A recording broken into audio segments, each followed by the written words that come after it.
مولاي صل وسلم دائما أبدا على حبيبك خير الخلق. Ma'asyiral muslimin rahimani wa rahimakumullah.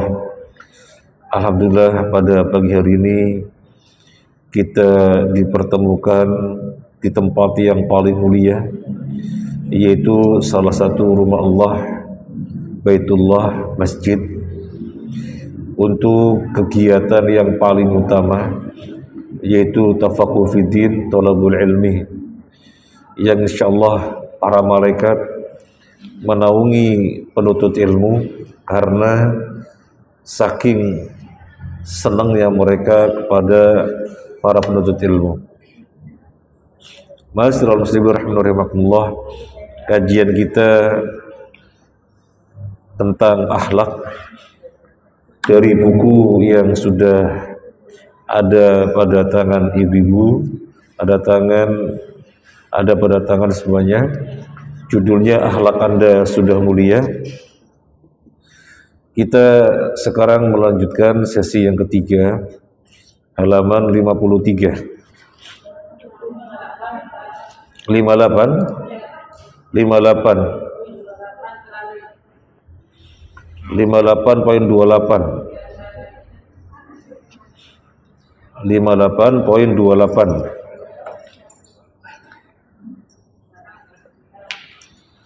Sekarang 29.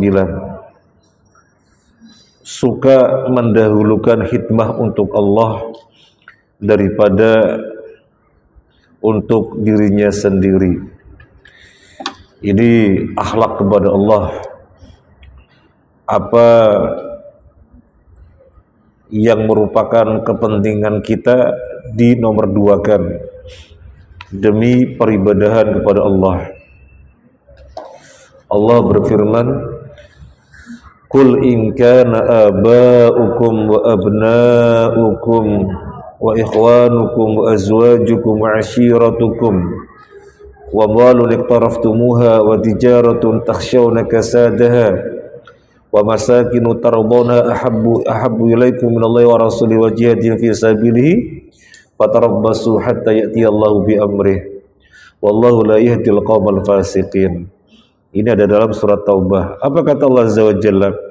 Katakanlah, jika anak-anak kalian, bapak-bapak kalian, saudara-saudara kalian, istri-istri kalian, keluarga kalian,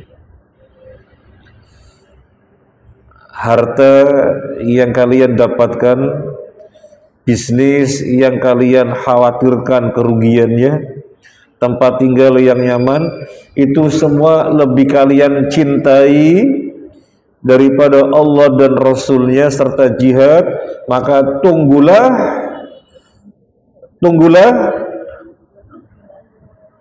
perkara Allah. Artinya kepentingan kita dinomor duakan demi peribadahan kepada Allah. Ibu sudah siap, Ibu? Sudah siap, baik. Iya, tadi enggak bawa Ibu. Iya. Mungkin bergabung dulu ya sama kawannya.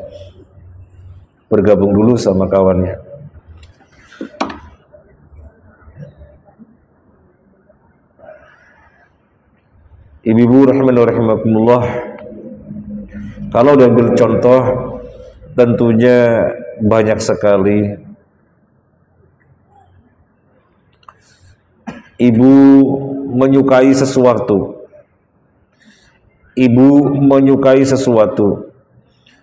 kemudian untuk mendapatkan sesuatu itu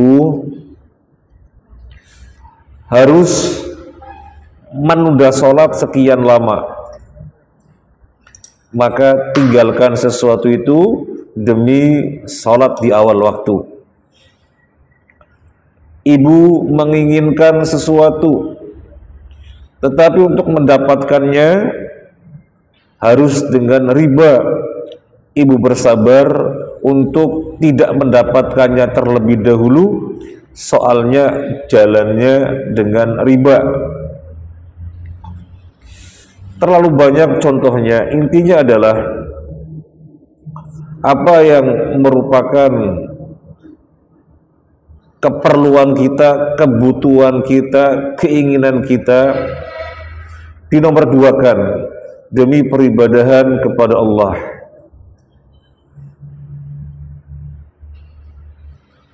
Baik yang terkait dengan perkara wajib ataupun terkait perkara yang tidak sampai pada wajib, baik yang terkait dengan perkara haram ataupun tidak sampai pada haram, apalagi terkait dengan masalah haram. Maka kita harus lebih berhati-hati lagi demi mengedepankan peribadahan kepada Allah. Ini akhlak yang sangat mulia. Nomor 30, setiap kali teringat keadaan hari kiamat, setiap itu pula rasa takutnya meningkat. Ma'asyiral muslimin rahimani wa rahimakumullah. Takut itu ada dua. Takut yang pertama takut umum, namanya khauf. Kha wawu fa, khauf itu takut umum. Yang kedua takut khusus, yaitu khasyah. Khasyah. Orang ketika diingatkan tentang hari kiamat, maka dia takut. Nah, takutnya bagaimana tergantung orangnya. Kalau orangnya mengetahui ilmu dari Al-Quran dan dari hadis tentang dahsyatnya hari kiamat, maka takutnya namanya khasyah, karena takutnya berdasarkan ilmu.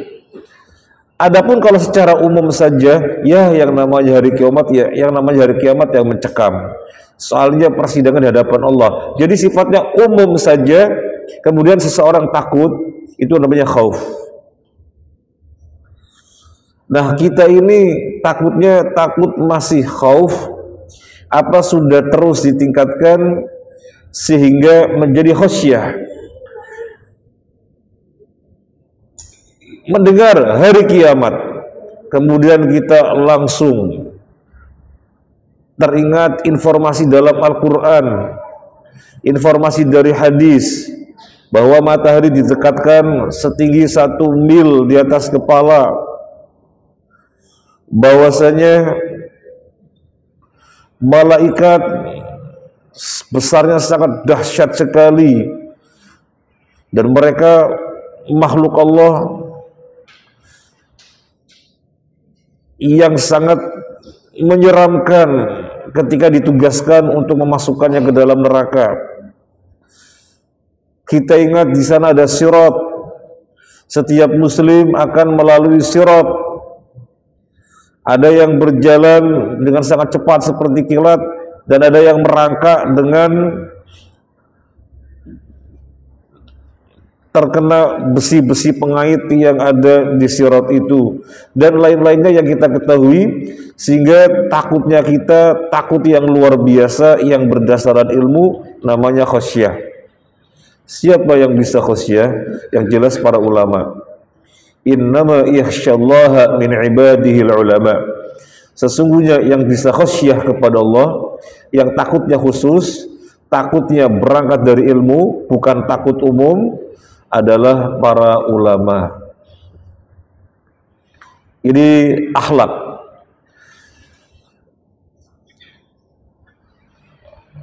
Selain teringat hari kiamat, juga teringat mati. Maka rasa takut kita bertambah, meningkat. Ibu rahimakumullah, kalau kita sering mengingat mati, maka seharusnya sesering itu pula rasa takut ditingkatkan. sehingga menjalani hidup lebih hati-hati. Kita sekarang umurnya berapa? Katakanlah umurnya 50, 40, ada yang 60 barangkali, atau mungkin ada yang 70. Kemudian mengingat kematian, bagaimana dicabutnya nyawa, bagaimana perpindahan ke alam yang baru, alam barzah dan seterusnya, maka seharusnya menjadikan kita meningkat rasa takutnya, sehingga berhati-hati dari perkara-perkara kemaksiatan, kemungkaran, kedoliman. Pada saat yang sama dia termotivasi untuk mengejar ketaatan-ketaatan, bentuk-bentuk utamaan, karena khaufnya meningkat.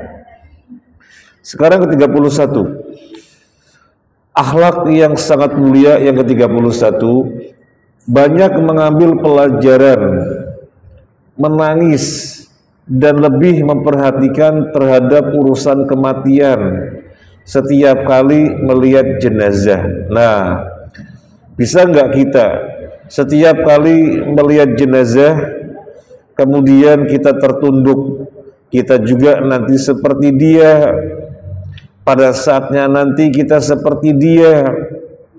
Iya, kalau pas datangnya ajal kita lagi ibadah, kalau datangnya ajal kita sedang tidak beribadah, terlebih naudzubillah min dzalik dalam keadaan kemungkaran, apa jadinya kita nanti?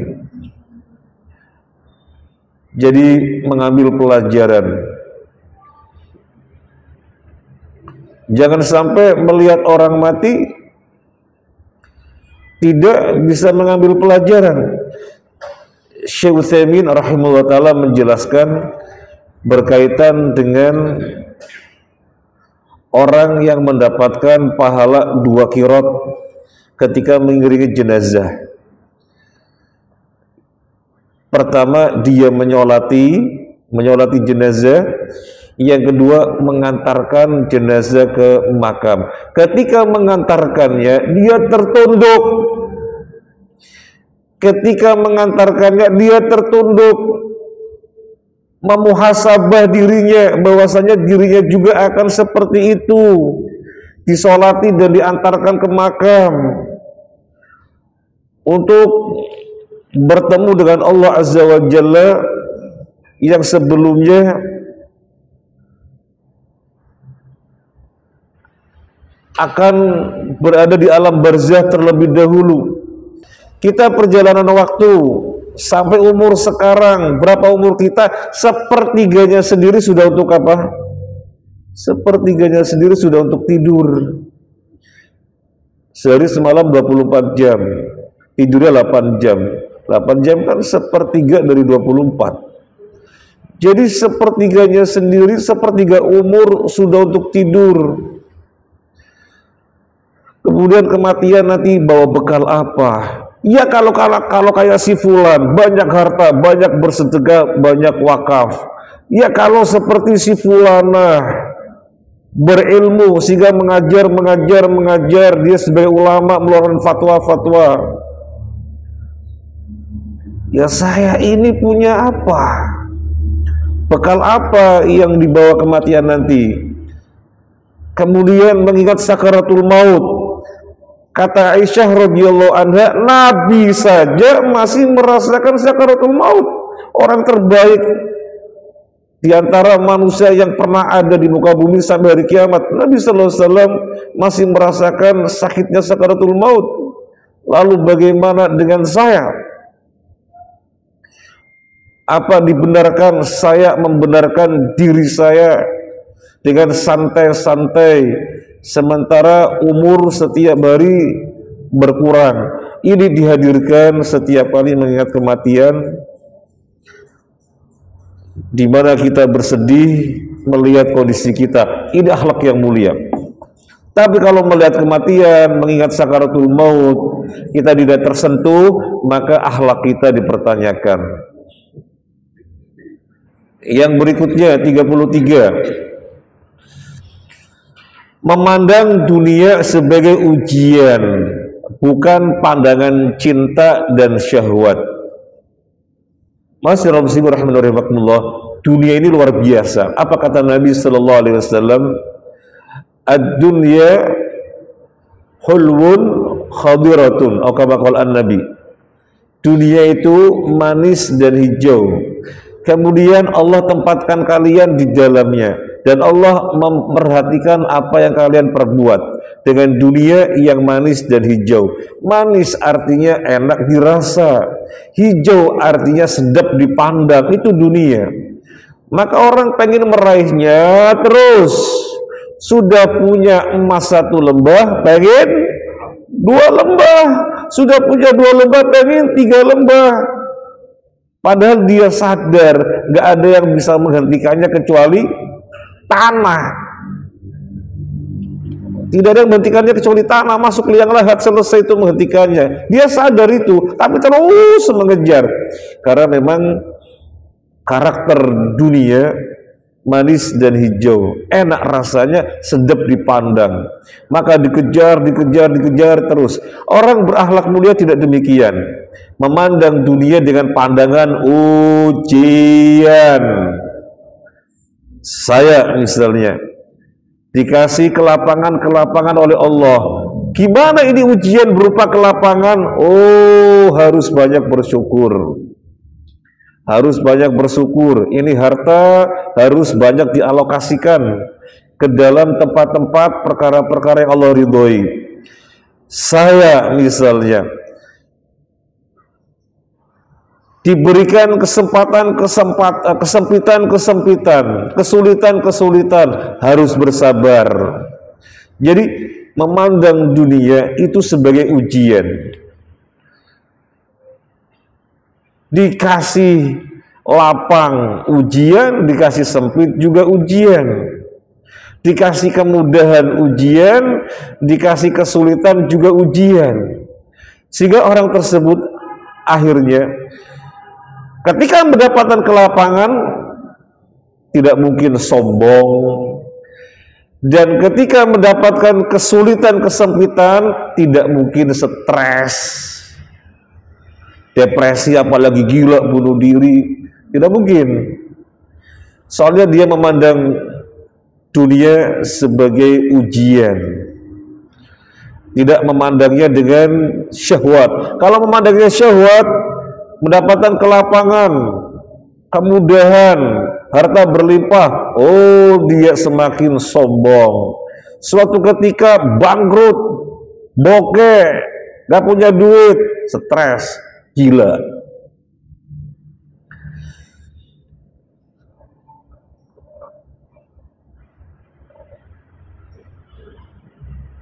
Kita bisa melihat teladan para sahabat ketika diperintahkan oleh Allah melalui Rasul agar berhijrah.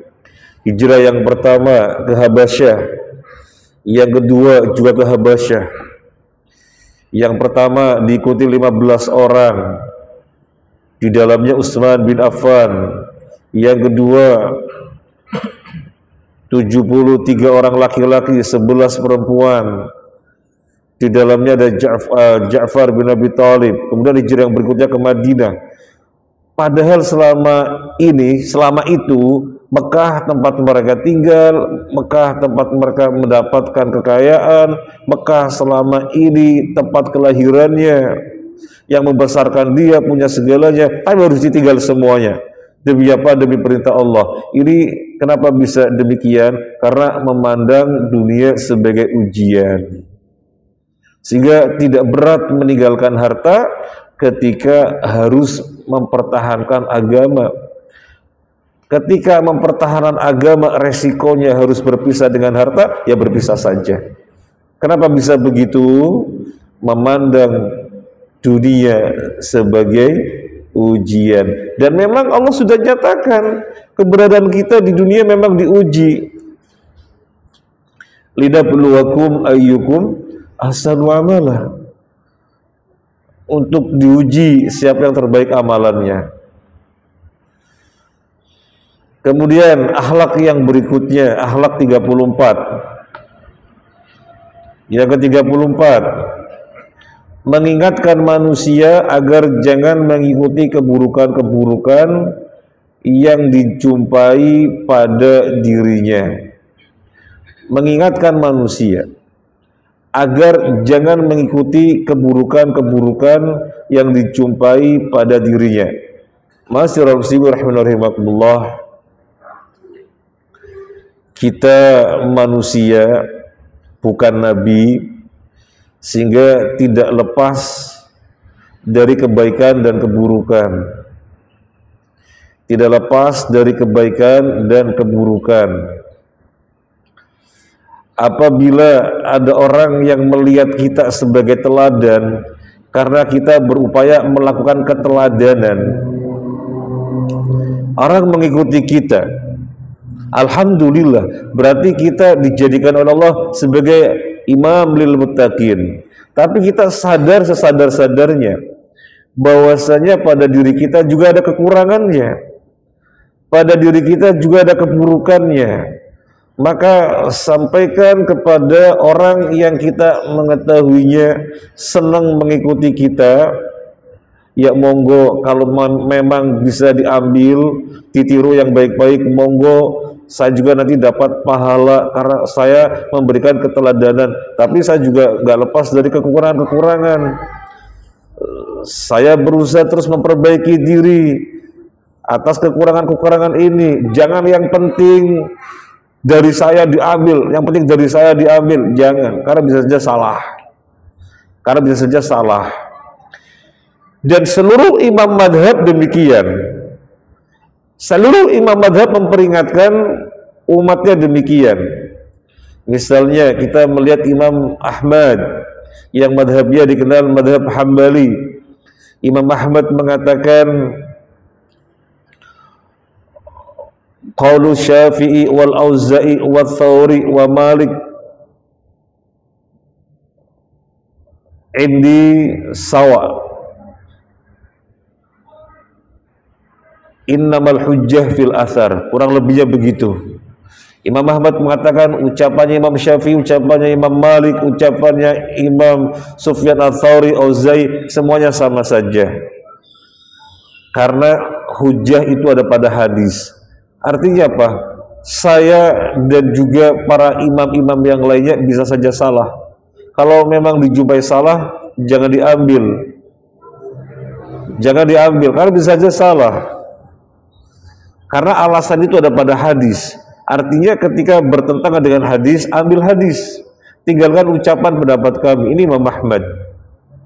Apa kata Imam Syafi'i? Imam Syafi'i mengatakan, kalau aku berpendapat kemudian salah, ketahuilah akalku lagi blank. Akalku lagi blank.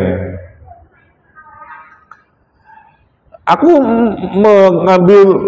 memandang suatu pandangan, berpendapat dengan suatu pendapat, tapi menyelisih Al-Quran dan hadis. Ketahuilah akalku lagi blank, jangan diambil.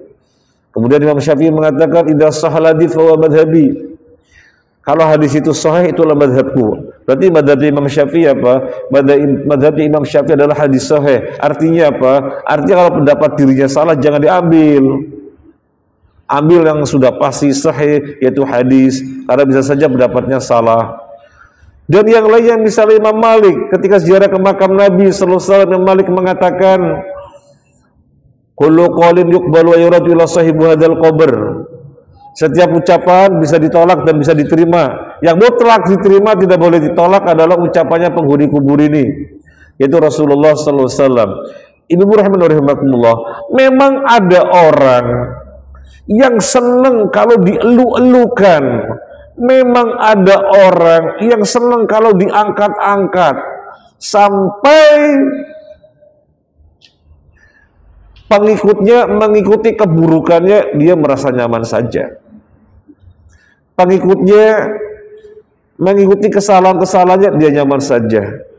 Karena keberadaannya sudah dielu-elukan sedemikian rupa. Kita harus sadar-sadarnya, gak ada manusia maksum.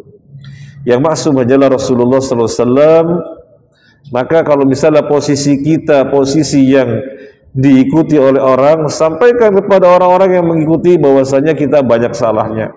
Jangan diikuti kesalahan. Ini akhlak. Ini akhlak. Sekarang yang ke-35. Memandang dirinya sendiri sebagai orang yang masih jauh tingkat peribadahannya secara kuantitas dan kualitas. Ini akhlaknya orang mukmin, senantiasa yastakil, memandang dirinya belum berbuat apa-apa, meskipun kenyataannya telah luar biasa berbuat kebaikan ini, ketaatan ini, peribadahan ini, keutamaan ini, berbuat banyak hal, tetapi terus memandang dirinya yastakil, belum berbuat apa-apa. Seandainya merasa dirinya berbuat apa-apa, dia pun yastakil. Iya, memang saya sudah berbuat ini itu, tapi apa iya pasti diterima oleh Allah? Enggak ada yang tahu diterima apa enggak. Sehingga selalu memandang dirinya kurang, selalu memandang dirinya masih jauh.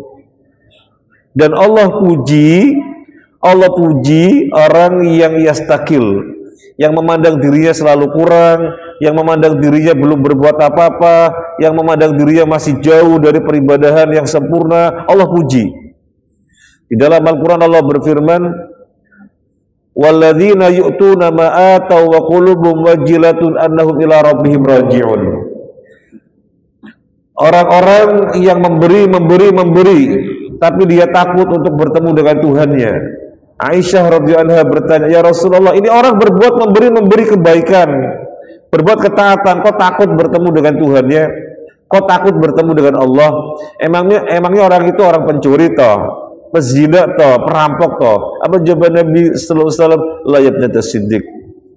Bukan begitu wahai putra As-Siddiq. Dia orang berbuat ketaatan, dia orang berbuat kebaikan, dia berinfak, cuma dia takut kalau amalannya tidak diterima, sehingga takut untuk berjumpa dengan Allah kalau amalannya tidak diterima. Allah puji orang semacam ini, dan inilah karakter orang mukmin. Takut kalau amalannya tidak diterima, sehingga berbuat kayak apapun, tidak membangga-banggakannya karena merasa dirinya masih jauh. Sekarang yang berikutnya 36. Mudah memaafkan dan berlapang dada atas kesalahan yang diperbuat orang lain terhadap dirinya. Jadi gampang banget memaafkan. Malah orang yang berbuat salah belum meminta maaf, kita sudah menunjukkan permaafan. Ini akhlak mulia. Ini akhlak mulia. Tetapi tentunya sikap semacam ini ditujukan kepada orang-orang yang dikenal baik. Orang-orang yang dikenal baik, dia dikenal baik, si C, si D, si E, si F, si G, si H, si I, si J, semuanya dikenal baik. Kemudian diantara mereka berbuat jahat kepada kita, maka kita bersikap memaafkan, maka di sini bermanfaat bagi dia. Wah, saya berbuat zalim kok dia memaafkan ya. Dia sadar dirinya zalim, dimaafin. Jadi ada kebaikan pada dia. Tapi kalau mereka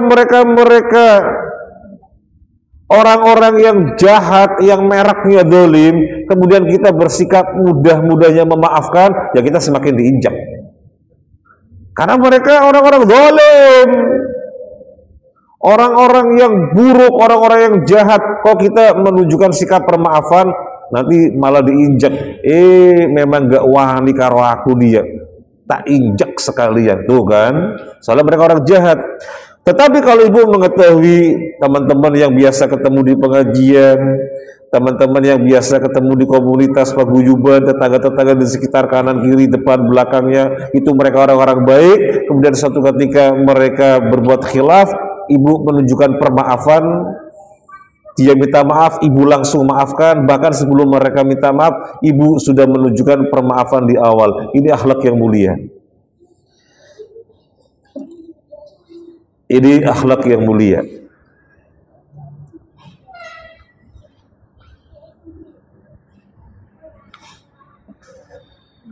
Ibu rahimahullah, masih ingat kisah Abu Bakar ditegur?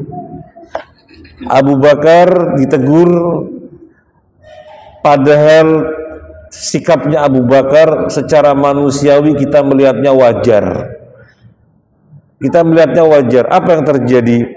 Aisyah radhiyallahu anha diberitakan di mana-mana, desas-desus di mana-mana, hadisul ifki, bahwasanya dia berbuat serong dan beritanya besar sekali. Aisyah berbuat serong, Aisyah berbuat selingkuh, bahasa sekarang. Siapa yang termasuk ikut menyebarkan berita ini? Yang termasuk berperan menyebarkan berita dusta ini siapa? Termasuk masih familinya Abu Bakar sendiri, Mistah bin Utsafah, yang setiap hari kebutuhan hariannya yang nanggung Abu Bakar As-Siddiq, keperluan hidupnya setiap hari dijamin oleh Abu Bakar As-Siddiq, tapi dia termasuk yang berperan menyebarkan desas-desus. Gimana tidak mangkel Abu Bakar As-Siddiq sebagai ayahnya Aisyah radhiyallahu anha? Mangkelnya luar biasa sampai kemudian bersumpah, demi Allah aku tidak akan penuhi kebutuhan dia lagi. Maka turun ayat di dalam surat An-Nur, Allah berfirman, tidakkah kamu menginginkan mendapatkan ampunan dari Allah?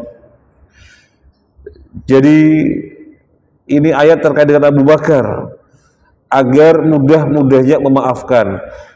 Dia bukan orang jahat, bukan orang buruk, tapi mungkin terprovokasi, tapi mungkin terkena pengaruh, sehingga kemudian khilaf, sehingga kemudian tergelincir. Nah, berarti kan aslinya orang baik. Ketika kita ketahui aslinya orang baik, maka mudahlah bersikap memaafkan. Ini kepada siapa? Kepada manusia secara umum, apalagi kepada keluarganya sendiri yang ada ikatan silaturahim, maka lebih utama lagi untuk mudah-mudahnya memaafkan. Wong secara umum manusia yang gak ada ikatan silaturahim, kita harus mudah-mudahnya memaafkan. Kok dengan keluarga tidak demikian? Dengan keluarga justru lebih utama. Sehingga Nabi Shallallahu Alaihi Wasallam bersabda, bukanlah silaturahim itu membalas hadiah, membalas pemberian. Padahal kita tahu persis yang namanya membalas pemberian, membalas hadiah, ya silaturahim. Misalnya bibi memberikan kita hadiah, kemudian kita berpikir kapan kita balas ya, ada rezeki kita balas, itu silaturahim luar biasa. Kemudian misalnya paman nganterin paket, kita berpikir kapan bisa balas ya, udah ada rezeki kita balas, itu silaturahim luar biasa. Karena nyambung dengan bibi, nyambung dengan paman, dengan cara membalas hadiah, membalas pemberian, itu silaturahim luar biasa. Tapi kata Nabi, itu bukan silaturahim. Apa yang dimaksud Nabi? Itu bukan silaturahim kelas tinggi. Silaturahim kelas tinggi adalah Anda tetap menyambung ketika Anda diputus. Anda tetap menyapa ketika Anda didiemin. Anda tetap mendatangi ketika Anda disekat. Ini silaturahim kelas tinggi. Berat ya memang berat, susah ya memang sulit, makanya pahalanya besar, tinggi, sampai Nabi mengatakan bukanlah silaturahim orang yang membalas pemberian. Nah, sekali lagi, apalagi kepada orang-orang yang terkait jalur nasab. Kepada manusia secara umum saja kita harus mudah-mudahnya memaafkan. Ibu-ibu rahimahullah, misalnya ibu terkait bisnis dengan penjual atau dengan pembeli, mereka ada kekeliruan, ibu, iya pun nggak apa-apa, wong kesalahannya cuma itu saja kok. Ya ampun, sudahlah, nggak apa-apa, saya nggak apa-apa kok mentolerir, wong cuma begitu saja kok. Semacam ini Allah merahmati. Apa kata Nabi Sallallahu Alaihi Wasallam? Allah merahmati penjual dan pembeli yang memudahkan. Penjual memudahkan pembeli, pembeli memudahkan penjual. Karena masing-masing bersikap memaafkan. Masing-masing bersikap memudahkan, tidak membuat ribet, tidak membuat sulit. Semacam ini mendatangkan rahmat Allah. Ini akhlak yang mulia. Yang berikutnya 37. Ini kita muhasabah, mana-mana yang sudah ada pada kita, maka kita merasakannya dan bersyukur kepada Allah. Kemudian mana-mana yang belum ada pada kita, kita harus menyadarinya, kemudian memperbaikinya. Yang ke-37, tidak mencemaskan masa depan keturunannya yang terkait dengan kehidupan duniawi.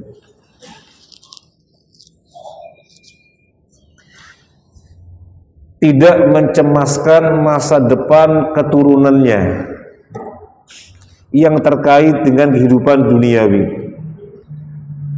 Orang ketika sudah memiliki akhlak ini, dia tidak dirisaukan masa depannya anak gimana-gimana, tidak dirisaukan. Dia yang terpenting membekali anak dengan akidah yang bagus, dengan ibadah yang bagus, dengan wawasan yang bagus, dengan pendidikan karakter yang bagus.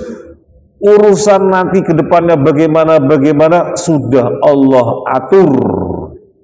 Sudah Allah atur. Orang semacam ini tidak akan mengalahkan ibadah, tidak akan mengalahkan hal-hal yang terkait dengan keagamaan. Misalnya, ada kajian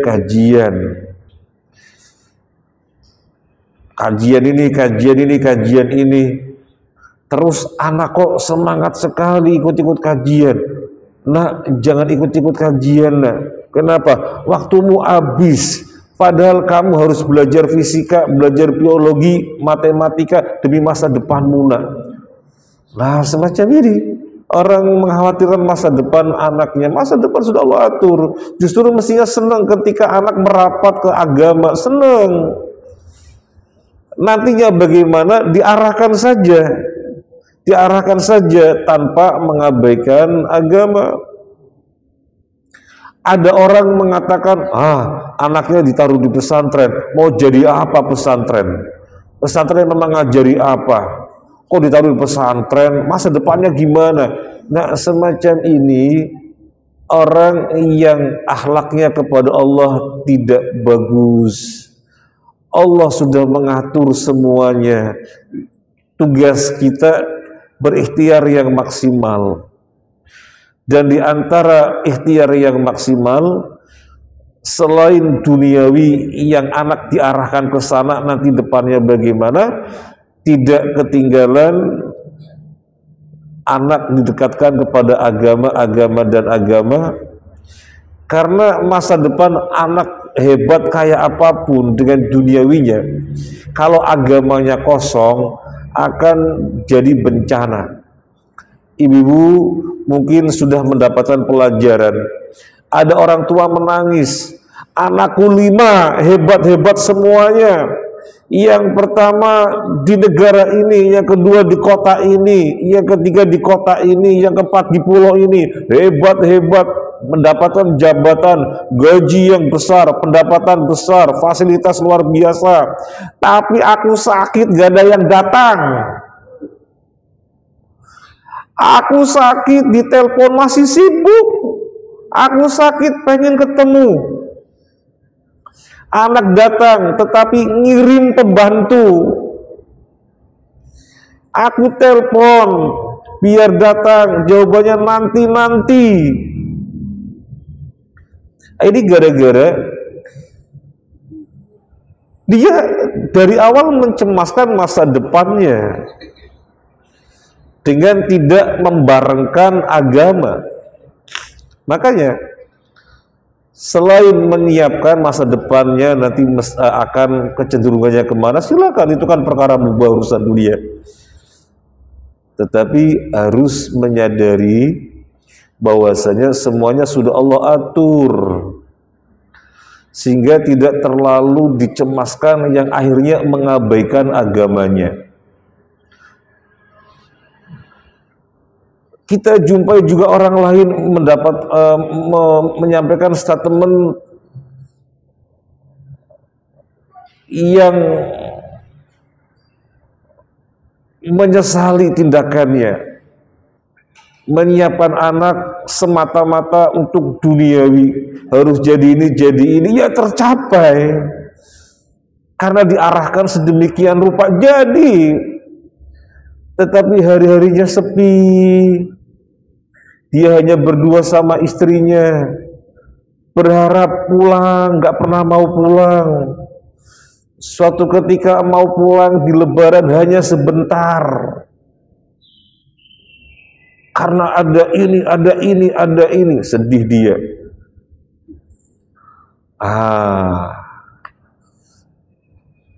Itu hikmah yang mesti kita lihat, bahwasanya masa depan sudah Allah tentukan, tidak perlu dirisaukan bagaimana menyiapkan anak duniawinya, tetapi mengabaikan perkara ketaatan, perkara keagamaan, jangan sampai. Sekarang yang kita bahas ziarah kubur, sebagian orang berlebih-lebihan. Kita yang tahu itu berlebih-lebihan, kita tidak mau seperti mereka betul, tapi kita terjerumus ke dalam tafrid, meremehkan, mengabaikan, sehingga tidak pernah ziarah kubur. Coba kita ingat-ingat, apakah kita orang yang malas ziarah kubur apa enggak?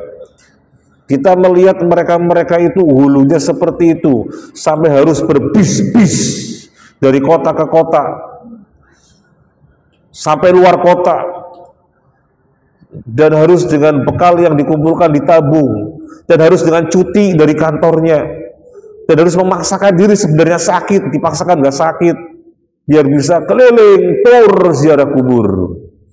Itu hulu berlebih-lebihan, dan tidak boleh, karena Nabi bersabda, la tusyaddu rihal illa ila thalathati masajida.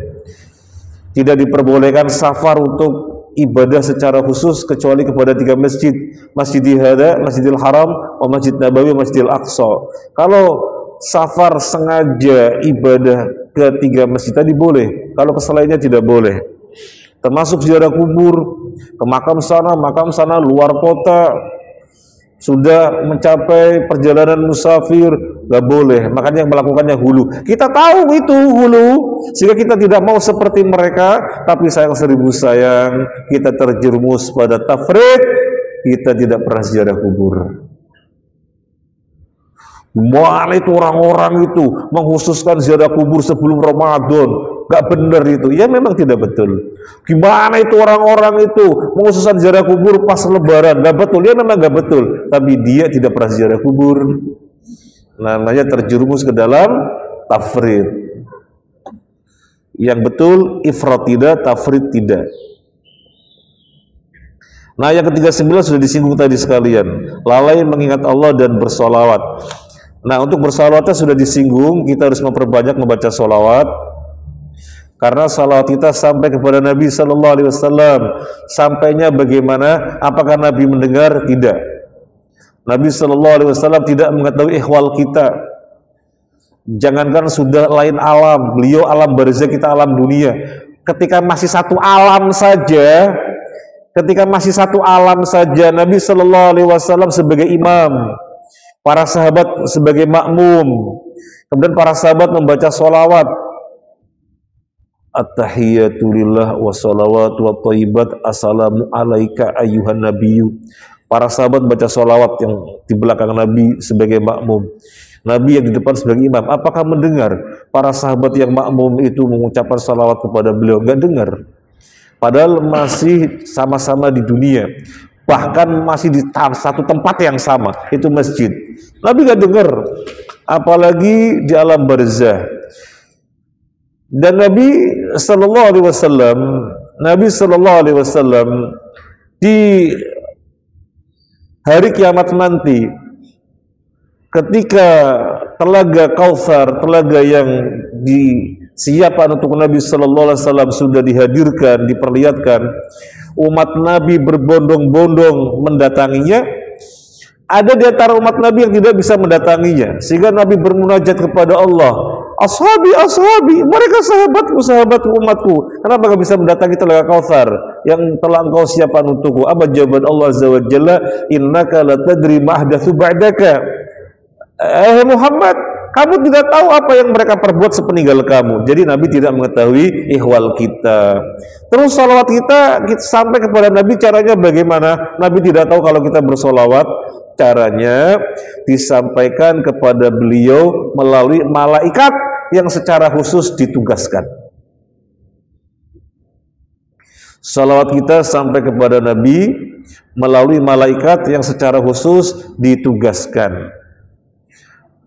Tentang tema ini kita sudah tulis di buku yang berjudul Mayat Mendengar Orang Hidup, warnanya hitam. Itu sudah kita tulis dan sudah kita bedah di beberapa tempat.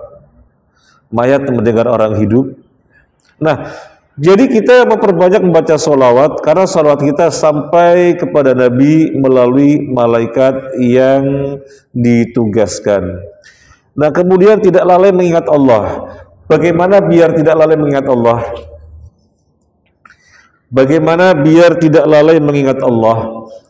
Allah berfirman, ya ayyuhalladzina amanu dzkurullaha dzikran katsira.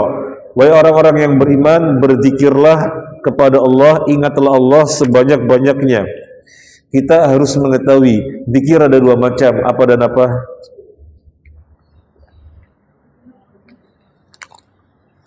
Zikir ada dua macam, apa dan apa? Zikir ada dua macam, apa dan apa? Muqayyad dan mutlak, betul sekali. Zikir muqayyad dan mutlak. Muqayyad terikat, mutlak tidak terikat. Muqayyad ada kalanya terikat dengan waktu, terikat dengan peribadahan. Misalnya terikat dengan waktu pagi, Nabi ajari sebelum matahari terbit, zikir-zikir yang lafadznya sudah ditentukan, seandainya terkait dengan bilangan, berapa kalinya juga sudah ditentukan, jangan diubah-ubah. Demikian juga terkait dengan waktu sore hari, sebelum matahari terbenam, ada lafadz-lafadz zikir yang diajarkan oleh Nabi, kita baca. Kemudian yang terkait dengan tempat, mau masuk kamar mandi, keluar kamar mandi, masuk masjid, keluar masjid, ini terkait dengan tempat. Ini terkait dengan tempat. Kemudian terkait dengan ibadah. Setelah wudu, setelah adzan, itu terkait dengan ibadah. Nah, zikir yang muqayyad ini yang kita kuatkan sehingga tidak pernah ketinggalan. Kita kuatkan dulu zikir-zikir muqayyad sehingga tidak pernah ketinggalan. Termasuk yang muqayyad ketika kita keluar rumah, jangan tidak berzikir. Kemudian naik kendaraan, jangan tidak berzikir. Jadi yang muqayyad diperhatikan secara tersendiri sampai menguat, sampai kita terbiasa, sehingga benar-benar menyatu dengan kita, tidak pernah ketinggalan. Setelah itu zikir yang mutlak, yang bebas, yang tidak terikat, gak ada batasan, lafadznya bagaimanapun terserah. Dengan cara ini kita selalu berzikir. Dengan cara ini kita selalu berzikir. Kata Nabi sallallahu alaihi wasallam, la yazalu lisanuka radban bidzikrillah. Seyogyanya lisan Anda senantiasa basah dengan zikir kepada Allah. Ibu sambil berkendara nyetir misalnya, subhanallahi wa bihamdihi, subhanallahi wa bihamdihi, subhanallahi wa bihamdihi, subhanallahi wa bihamdihi, dan yang lain-lain, apa yang ibu kehendaki. Subhanallah, alhamdulillah, wa la ilaha illallah, Allahu akbar. Wassalatu wassalamu ala Rasulillah, sekalian dengan sholawat. Sambil ngantri, sambil masak, sambil cuci piring, sambil siram-siram bunga. Itu zikir mutlak. Itu zikir mutlak, bebas lafadznya.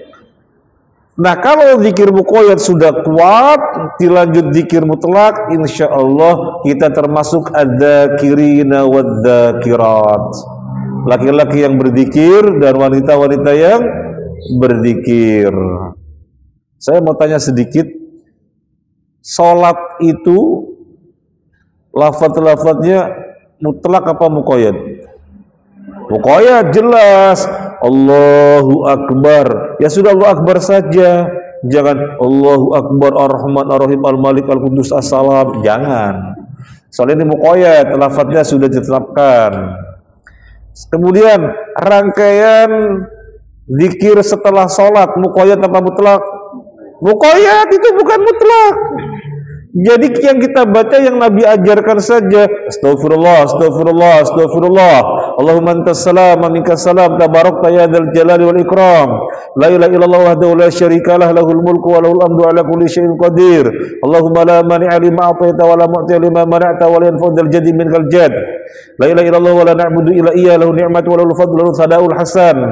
La ilaha illallah mukhlisina lahu ad-din wa law kadal kafirun. Tasbih tahmid takbir. 33, 33, 33. Boleh nggak? 1000, 1000, 1000. Boleh nggak? Nggak boleh, ini muqayyad. Bilangannya ditentukan 33, 33. Jangan mentang-mentang semangat habis minum pil kuat. Wah, cuma 33. Sekalian tak 1000 kali. Nggak boleh. Kenapa nggak boleh? Masa zikir nggak boleh? Bukan zikirnya nggak boleh. Ini zikir muqayyad. Sudah ditentukan lafadznya, termasuk kalau ada bilangannya, sudah ditentukan berapa kalinya. Kalau yang mutlak bebas. Sekarang saya bertanya, boleh nggak setelah sholat zikirnya Astaghfirullahaladzim, Astaghfirullahaladzim, boleh? Nggak boleh. Karena yang Nabi ajar Astaghfirullah, Astaghfirullah, Astaghfirullah saja. Apalagi panjang, tambah lagi Astaghfirullahaladzim, liwali walidayya wali jamil muslimin wal muslimat al-ahya'i minhum wal amwat wa atubu ilaih. Loh, itu kan bagus sekali. Iya bagus sekali, tapi bukan pada tempatnya. Sama saja membaca sifat-sifat Allah yang banyak, Allahu Akbar Ar-Rahman Ar-Rahim Al-Malik Al-Qudus As-Salam, ya bagus sekali, tapi kan bukan pada tempatnya. Ini zikir muqayyad. Nah, setelah sholat ada gak rangkaian zikir la ilaha illallah, la ilaha illallah, la ilaha illallah? Ada gak? Gak ada. Loh, memangnya gak boleh baca la ilallah? Siapa bilang gak boleh? Itu sebaik-baiknya zikir, tetapi rangkaian setelah sholat tidak ada la ilallah, la ilallah, la ilallah, gak ada. Nah, baik Ibu, kembali kepada poin kita, untuk tidak lalai dari mengingat Allah, kuatkan zikir muqayyad terlebih dahulu. Kuatkan zikir muqayyad terlebih dahulu. Setelah itu yang mutlak. Ibu dulu ketika menikah dipegang ubun-ubunnya apa tidak? Enggak. Gimana? Kenapa enggak? Mestinya kan dipegang ubun-ubunnya. Jadi sholat 2 rakaat dulu berjamaah dengan suaminya. Kemudian suami memberikan susu kepada ibu. Setelah itu ubun-ubun ibu dipegang. Suami mendoakan, Allahumma inni as'aluka khairaha wa khaira ma jabaltahu alaiha wa'udzubika min syarriha wa syarri ma jabaltu alaiha. Ibu gak didoain begitu? Ibu protes sama suami. Jadi malam pertama dimulai dengan zikir kepada Allah. Itu zikir apa? Muqayyad. Itu zikir muqayyad. Ya sudah terlewat, nggak perlu diulangi Ibu. Sudah terlewat. Ingat gak Umar bin Khattab? Umar bin Khattab pada kedua pipinya ada garis. Umar bin Khattab pada kedua pipinya ada garis karena banyak menangis. Umar bin Khattab radhiyallahu an pernah pingsan. Pingsannya kenapa? Pingsan ketika zikir yang menjadikan dia takut kepada Allah, pingsan. Jadi zikir yang menjadikan dia takut kepada Allah kemudian pingsan. Abu Bakar As-Siddiq menangis melihat apa? Melihat burung. Burung terbang dari satu dahan ke dahan yang lainnya. Abu Bakar menangis. Kok bisa menangis melihat burung? Karena hatinya lembut. Orang hatinya lembut mudah tersentuh, mudah mengambil pelajaran. Melihat burung terbang dari satu dahan ke dahan yang lainnya, Abu Bakar mengatakan, enak sekali kamu burung. Kamu terbang dari mana ke mana sesuka kamu dan gak ada hisab. Sementara saya berucap ada hisab, berbuat ada hisab. Enak sekali kamu burung. Menangis. Menangis. Karena hatinya lembut. Yang berikutnya, memandang hina dunia. Orang yang berakhlak baik bisa memandang hina dunia.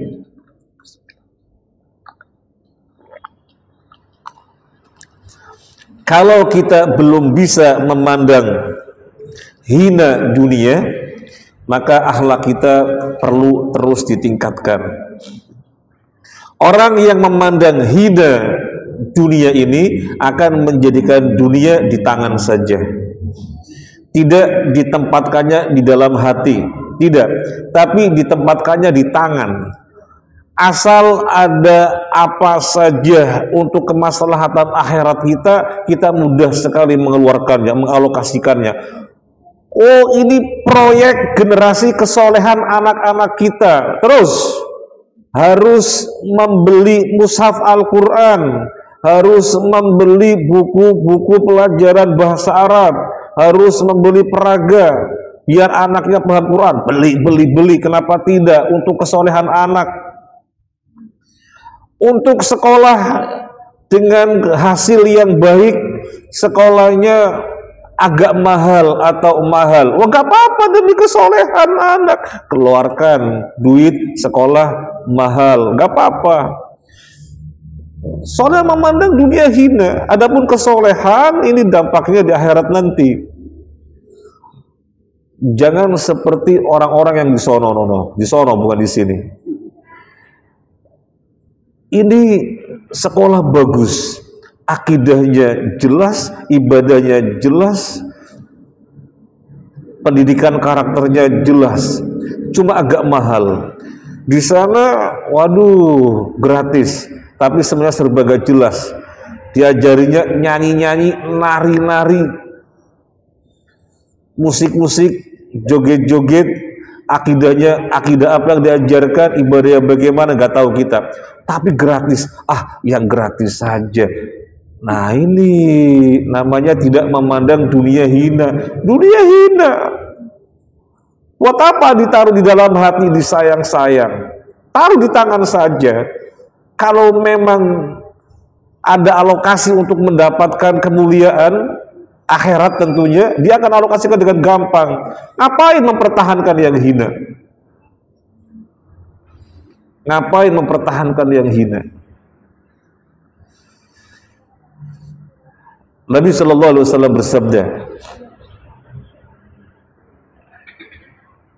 Nabi Shallallahu Alaihi Wasallam bersabda, apa kata beliau? Banyak sebenarnya tentang hidayah dunia. Di antaranya, "Lau kanatid dunya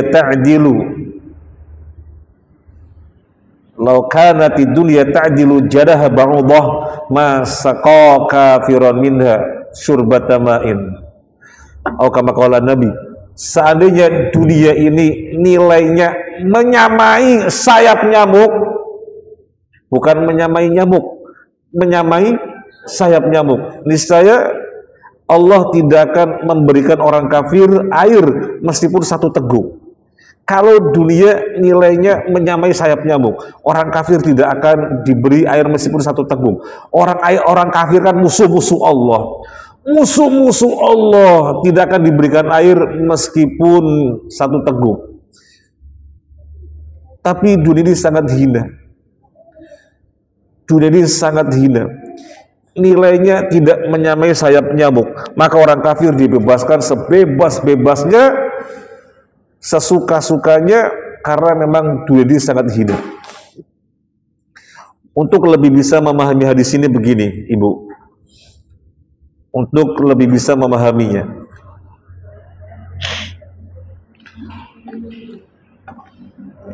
Orang kafir apanya Allah? Orang kafir apanya Allah? Musuh. Yang namanya musuh dihormati apa dihinakan? Dihinakan dong. Dan Allah mempersilakan orang kafir dengan duniawi sebebas-bebasnya, suka-sukanya, karena memang duniawi ini rendah. Maka dipersilakan dijadikan hidangan untuk orang kafir. Jadi sangat hina. Loh kok kita mempertahankan yang hina, yaitu duniawi, dengan membuang yang mulia, yaitu akhirat? Jangan. Untuk itu sekali lagi, letakkan dunia di mana? Di tangan. Jangan dimasukkan dalam hati. Kalau dimasukkan dalam hati, nanti dunia jadi tujuan. Wis, yang penting dapat dunia. Bu korupsi, bu nyolong, bu maling, yang penting dapat dunia. Ini gara-gara dunia di hati. Tapi kalau dunia di tangan, meskipun dengan sangat gampang, riba, ya enggak lah. Terus, akhirnya gak punya rumah, ya gak apa-apa gak punya rumah, daripada untuk mendapatkannya riba. Ini namanya dunia di tangan saja, tidak masuk hati. Kalau untuk mendapatkannya sangat ringan, tetapi dosa, ya janganlah. Kata mereka, deposit nanti 6 bulan panen. Deposit 3 bulan panen, di rumah tinggal ongkang-ongkang kaki. Enak, iya, tapi kan dosa. Ya jangan. Nah, yang bisa bilang jangan karena dunia ditempatkan di tangan. Kalau ditempatkan di hati, bodoh amat, yang penting ini enak. Itu karena dunia ditempatkan di hati. Termasuk kalau memahami dunia rendah, orang akan sangat gampang berinfak, akan sangat gampang wakaf, melepas yang hina demi mendapatkan yang mulia, yaitu surga akhirat nanti.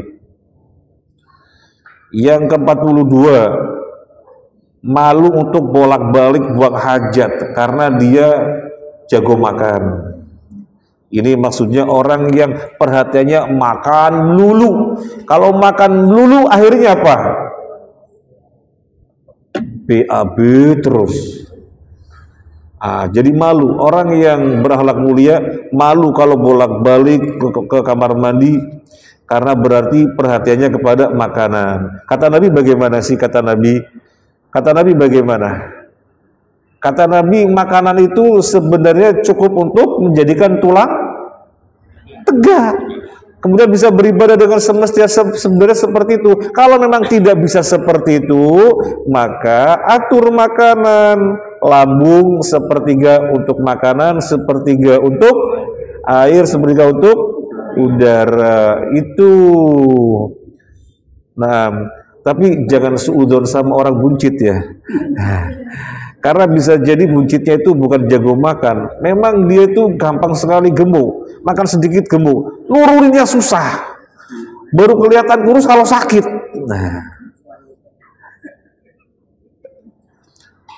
Tapi kalau buncitnya itu memang tidak kalau buncitnya memang makan, ya memang ada yang semacam itu banyak. 43. Tidak mencemaskan urusan rizki. Kenapa tidak mencemaskan urusan rizki? Orang yang akidahnya benar bisa menjawab, kenapa tidak mencemaskan urusan rizki? Semuanya sudah Allah takdirkan. Ranah kita itu berikhtiar yang semestinya, berikhtiar yang semangat pada koridor yang semestinya. Tidak usah kemudian pengen cepat banyak dengan cara haram, gak usah. Sudah Allah atur. Orang tidak akan mati hingga rezeki yang ditetapkan diberikan semuanya.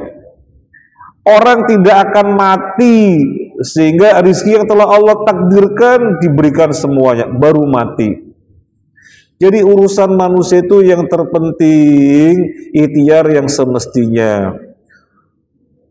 Loh, tapi kan dengan cara senggol sana, senggol sini, korupsi sana, zalim sini, kan dapat banyak, bisa ini, bisa ini, bisa ini. Ya bisa jadi, tapi sebenarnya bukan rezekinya, sehingga kemudian membawa malapetaka, sehingga kemudian bolak-balik sakit, gak pernah tenang hidupnya, karena memang sesungguhnya bukan rezekinya. Karena memang sesungguhnya bukan rezekinya. Kalau Ustadz Firanda rahimahullah ta'ala menceritakan orang-orang Arab itu kalau kerja kayaknya santai-santai sekali, tetapi mereka orang-orang yang kebutuhannya semuanya terpenuhi dan punya pembantu, punya kendaraan. Kenapa? Ya karena nggak mencemaskan urusan rezeki, sebenarnya sudah diatur, sehingga ketika azan toko tutup sudah, ada pembeli ini stop, enggak, sudah azan, tidak kemudian matanya hijau ada orang pembeli ini, enggak. Jadi tidak mencemaskan urusan rezeki. Kemudian yang ke-44, kita bisa sampai 46 ya.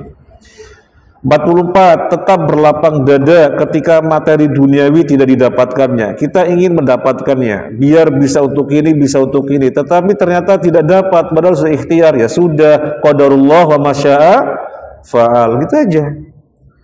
Sudah berusaha, marketingnya diperbaiki, kemudian iklan-iklan diperbanyak, tapi kok nggak nyangkut juga ya, ya sudah, qadarullah masya fa'al. Mau apa lagi? Berpahala apa tidak kira-kira? Berpahala. Mensabari sesuatu yang kita menginginkannya berarti dapat musibah, kita mensabarinya berpahala. Subhanakallahumma wa bihamdika asyhadu an la ilaha illa anta astaghfiruka wa atubu ilaik. Assalamualaikum warahmatullahi wabarakatuh. مولاي صل وسلم دائما أبدا على حبيبك